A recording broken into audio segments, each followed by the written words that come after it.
You know, Flash is going to stop being supported at the end of 2020. Sure, it's been around forever, but that's it. So many games gone, falling into the ether. To me, one of the best parts of being an elementary school student was getting to go to the computer lab. But even better than that was getting free time in there.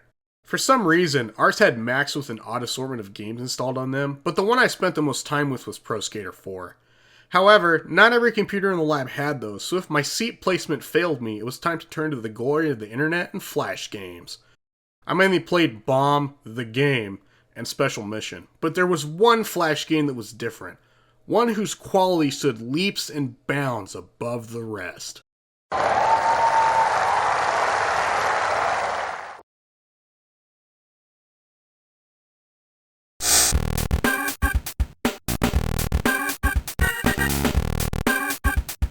See, your average Flash game at the time was generally not very good, but Ultimate Flash Sonic felt like something Sega would actually release, and that assumption isn't too far off. While not being made by Sega or Sonic Team, all of this game's assets were taken directly from official products, mainly Sonic Advance 2. But visuals are only one part of a game's equation. Another part is the controls, and Ultimate Flash Sonic totally plays like an authentic Sonic game.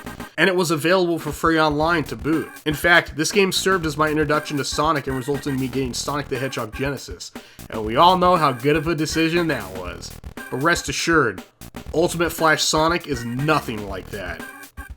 The game begins pretty standardly. Organized menus, nice quality of life options, and slick presentation. Pretty stellar stuff for a Flash game. Upon initiating the first level, you'll notice the controls feel really smooth, and the gameplay feels similar to the Genesis titles. You can spin dash by pressing down and spacebar, jump by pressing spacebar, and if you're playing as Cream and Tails, fly by pressing spacebar. Enter brings up the pause menu, and anytime you need to make menu selections in the game, you'll have to use the mouse. Each time you clear the game with a new character, you'll unlock a new cheat, but they're more like extras. Sonic Run 2, Tails Follow, Big Cheese, and the amazing convenience of Behind.